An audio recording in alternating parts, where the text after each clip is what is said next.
Account મેનુમાં રોજમેરની entry કરવા માટે આપણે એકાઉન્ટની અંદર 3 નંબર રોજમેર એન્ટ્રીમાં જશું. હવે જે તે વર્ષના શરૂઆતની સ્લિપ એટલે કે રોકડ એન્ટ્રી કરવા માટે આપણે જે તે વર્ષનું 1/4/2023 23-24નું વર્ષ હશે તો 2023 અને 24-25નું વર્ષ હશે તો 2024. એવી રીતે 1/4/2023 તારીખ પસંદ કરી અને એન્ટર મારશું અને શ્રી રોકડ ખાતું પસંદ કરીશું. અહીંયા વિગત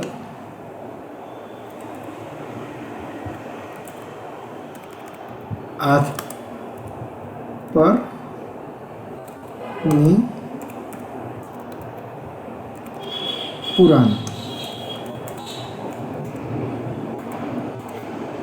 72 રૂપિયા અને પ્લસ ઉપર ક્લિક કરશું અથવા તો એન્ટર કી દબાવશું એટલે આ એન્ટ્રી અહીંયા નીચે આવી જશે. આ રીતે વર્ષની શરૂઆતમાં રોકડ હાથ ઉપરની જે હોય છે તે આપણે એન્ટ્રી કરીશું અને ત્યારબાદ 1/4/2023 એટલે કે જે તે તારીખનો રોજમેર કમ્પ્લીટ નખાઈ જાય પછી તેને આપણે સેવ કરીશું.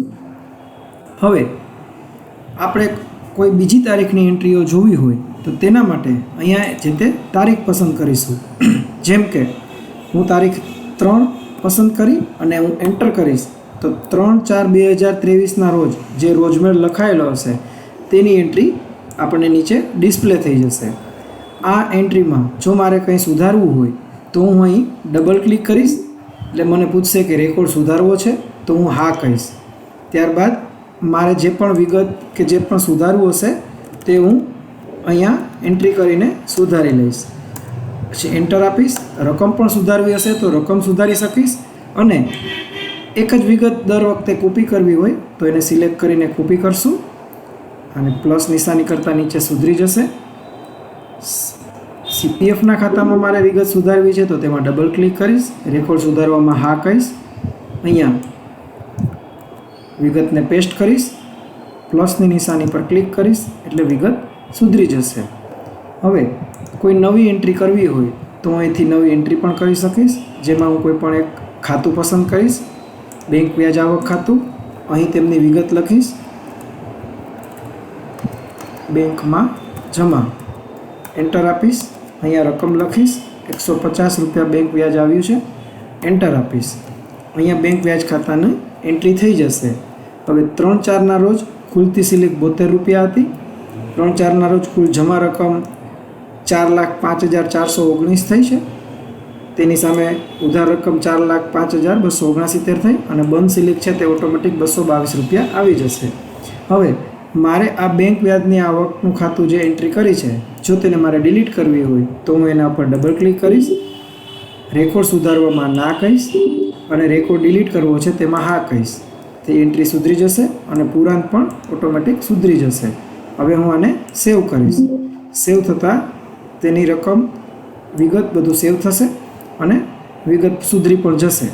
ત્યારબાદ હું છાપવું પર ક્લિક કરીશ એટલે જે તે તારીખનો રોજમેર જમા અને ઉધાર પ્રમાણે એની બધી જ એન્ટ્રીઓ અહીંયા આવી જશે. આપણે રોજમેરની અંદર ખુલતી અને બંધ સ્લિપ અને એના ટોટલ આપણે કેલ્ક્યુલેટરથી કરવા નથી. સોફ્ટવેરની અંદર તે ઓટોમેટિક કેલ્ક્યુલેટ થઈ જશે. હવે જે 3/4માં આપણે પગાર નાખ્યો હોય એને આપણે કોઈ બીજી તારીખની અંદર તેમને લઈ આવવો હોય એટલે કે 5મા મહિનામાં ફરીથી પગાર થાય અને ત્યાં આખી એન્ટ્રી આપણે કોપી કરવી હોય તો પહેલાં આપણે અહીંયા જે તારીખમાં પગાર લેવો હોય તે તારીખ લખીશું એટલે કે 1/5/2023 હું સિલેક્ટ કરીશ. ત્યારબાદ અહીંયા નીચે લખ્યું છે તેમ F10 એટલે બીજી એન્ટ્રી કોપી કરવા એટલે હું F10 પ્રેસ કરીશ એટલે મને પૂછશે કે જૂની કઈ તારીખનું અહીંયા કોપી કરવું છે. હું અહીંયા ક્લિક કરીશ 3 એપ્રિલ અને ઓકે કરીશ તો 3 એપ્રિલમાં જે પગાર મેં નાખેલો હતો તેની અહીંયા કોપી થઈ જશે. ત્યારબાદ આપણે જે વિગત સુધારવી હોય તેમાં ડબલ ક્લિક કરીશું. રેકોર્ડ સુધારવામાં હા કહીશું. જે પગાર માર્ચની જગ્યાએ આપણે એપ્રિલ 2023 પેટે કરીશું. જો રકમ સુધારવી તો રકમ પણ સુધારી અને એન્ટર અથવા તો પ્લસ ઉપર ક્લિક કરતાં આ વિગત સુધરી જશે. ત્યારબાદ 1/5નો રોજમેલ લખાઈ જાય ત્યારબાદ આપણે તેમને સેવ કરશું.